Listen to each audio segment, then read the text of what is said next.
So, several years ago, there was a very popular restaurant. It actually stood for quite some time, but it wasn't without its own troubles. And for years, the restaurant sat up on a hill on a major road in southeastern Pennsylvania, and it was frequented by tons and tons of people. But every guest that ever ate there always said that despite the immense popularity of the family, the chefs there, the food, and it had been owned for years and years and generations of the same Italian family. There was complaints about different paranormal activities that were going on while people were eating. Sometimes the table would shake. Sometimes glasses would knock over. Bottles of wine would randomly drop to the floor. You'd hear footsteps, or the chandelier above would shake. People would complain that they felt cold, or their food came out completely different than they had ordered.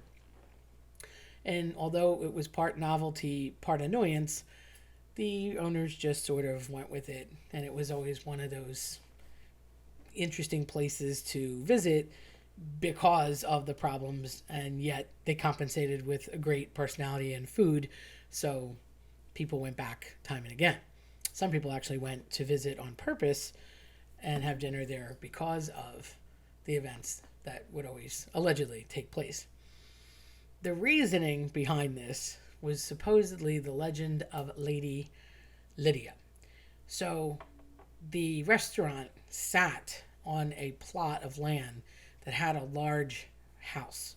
And the homestead that was from, I believe, the 1700s, but not sure, don't quote me on that, had a main bedroom, the master actually, on the piece of land that would ultimately become the main dining room. It was a rather large plot of land and a rather large piece of ground outside, but the internal schematics of the restaurant were big and subdivided. However, the way the main dining room laid out happened to coincide with the exact master bedroom plan of Lady Lydia. Legend has it she was the one haunting everybody, and the only ghost, if you will, left to survive. The problem was that she was angered because it is said that in a bedroom you should never have food or guests of a social nature. And at the time, we presume that it was the leftovers from the Victorian era, or potentially puritanical roots, we're not sure. The reason that Lady Lydia would get so angered was that there were tons of guests and socialization happening in what was her bedroom. And you were never supposed to eat in a bedroom, an actual sit down meal, and have a table. It's just a superstition, and that's all that they could ever come up with. So this goes on, things get worse, and over the span of about 20 years, things started to get to a fever pitch with the happenings that were getting dicey at the restaurant. Knives started to fall. A couple people got cut. There were some flying forks. A few situations where they had light bulbs explode. Screws and bolts and nuts started to appear in the toilets of the restrooms. After a while, more patrons became suspect of the anger level that was happening with the paranormal visitor. The Paranormal Society was contacted, Ghost Hunters Alliances came around from Philadelphia, and people started doing spectral analyzations and EVPs and all sorts of attempts to see evidence. And at that point, a couple orbs here and there, a few notable get-outs in whispers, but nothing actually confirmed, and nothing that people would not dismiss as a hoax or skeptical individuals. Eventually, the family's patriarch decided to retire. He had been in the restaurant business for a long time. His children were content to sell the business. They weren't going to take it over as originally thought. mainly because of the difficulties that they were having. So they had a deal worked out with another restaurateur to sell the entire business along with its very successful side catering company and all the land behind it, which was significant. They agreed with the caveat that one back lot get dug up and a foundation poured for a new building, and that they would change the name. Everyone was fine with it, all parties consented. Once the restaurant closed, promising that within a few months it would reopen under new management as a rebranded facility, the new owners would stay on site along with the old owners to be able to oversee some of the projects happening in construction. The new owners had a German Shepherd named Titan. He was large, very pretty marks, black and brown, fierce. And although he could look and be gentle, he was a guard dog. He protected the family at all costs and sat very loyally by the new owner. Almost always he could be found there. Titan would wander around, check out the construction site, and always hop back in the car or get into the new building while it was being built. A few days later, the foundation was to be poured for the new building. In order to do this, an earth mover came with lots of big machinery to take out a chunk of land and move dirt into another pile so that the concrete could be accepted.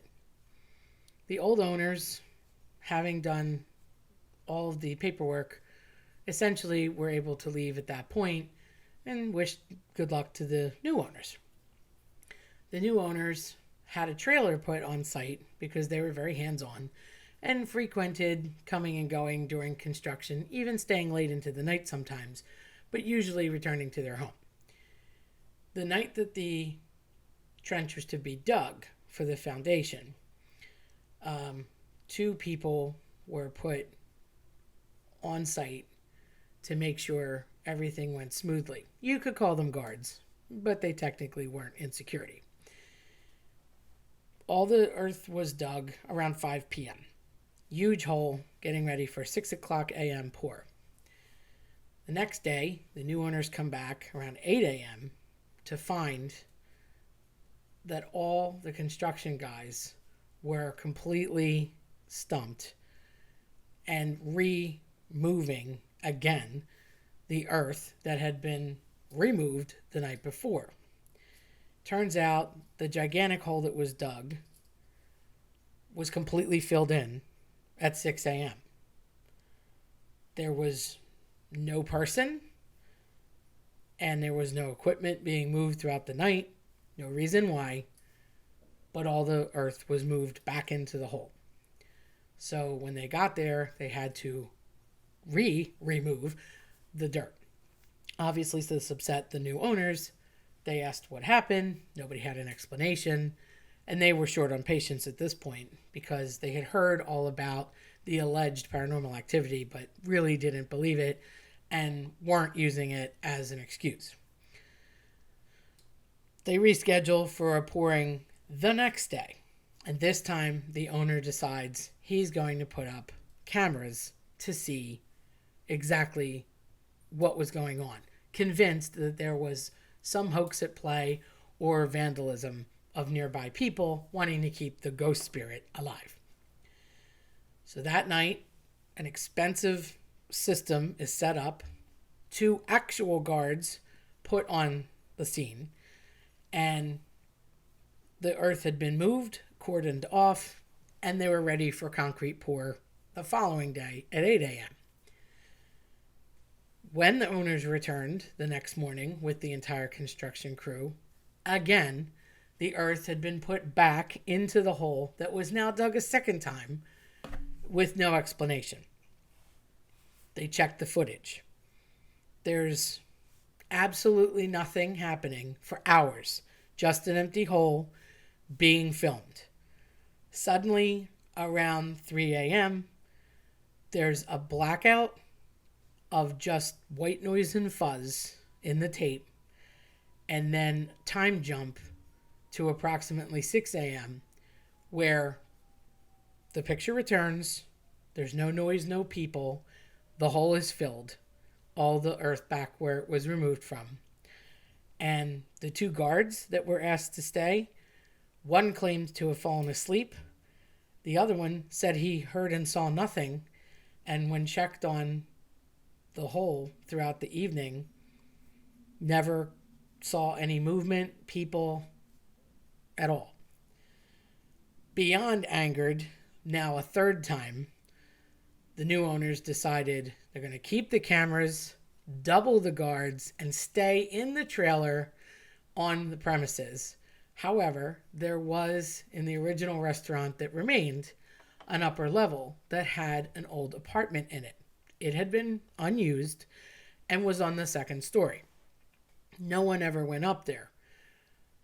So the owner and his dog Titan decided to stay in the second level of the original restaurant just that night so that he could stay awake and oversee the finality of the concrete pouring that next day.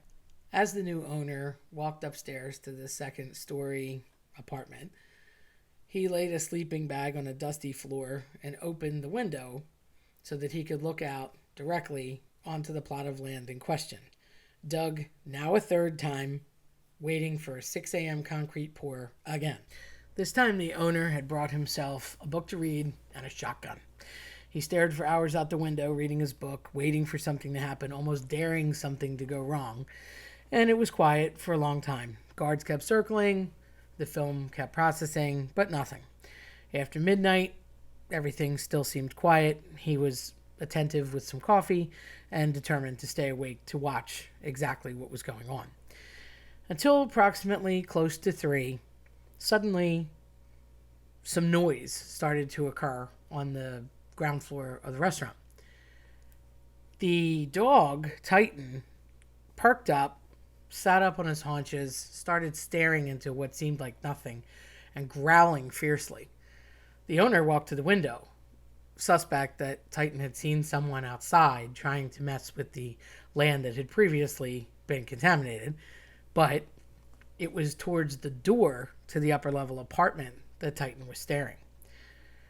The owner, brandishing the shotgun, putting the book down, looked outside the window, screaming into nothingness, "You better leave this property. I'm sick of the hoax. I'm going to move in and build this building with or without you."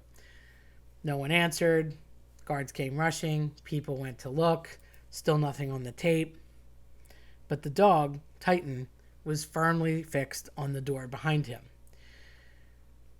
With about 3 minutes more time, a set of footsteps begins to come up and closer come to the door of the second floor apartment. The owner turns his attention toward the door, staring at nothing but the door, waiting with a louder footstep approaching. The owner turned around, looking at the door intently, walking up to the other side, pressed his ear against the door, and asked, "Who's there?" No one answered, just louder knocking and heavier footsteps, until they suddenly stopped.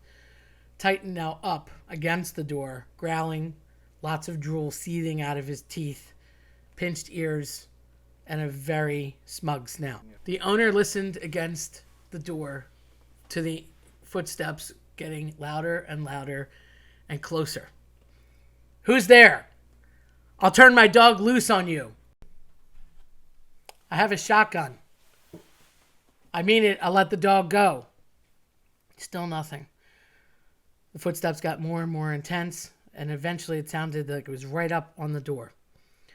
Loud 3 banging knocks on the other side caused Titan to start growling, drooling, and scratching at the door. "That's it. You're done.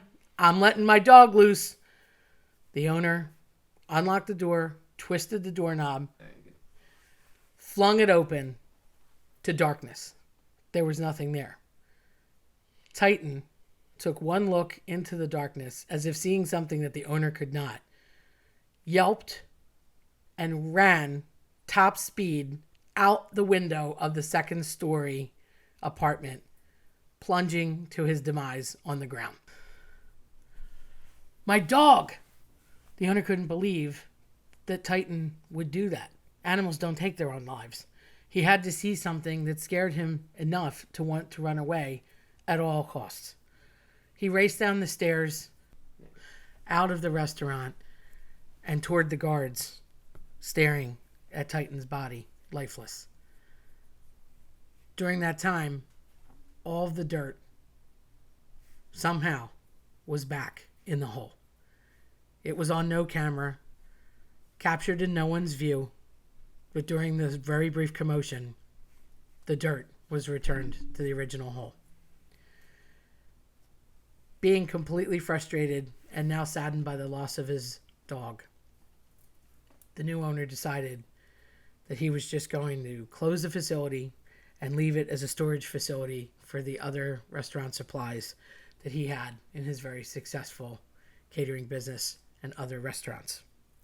To this day, the facility remains untouched, with the occasional comings and goings of some vans loading up equipment or taking down some linens and supplies, but never to have anyone eat there again, never have the restaurant open with livelihood in it again, and never to have any explanation further than the strange events that befell Lady Lydia for so many years.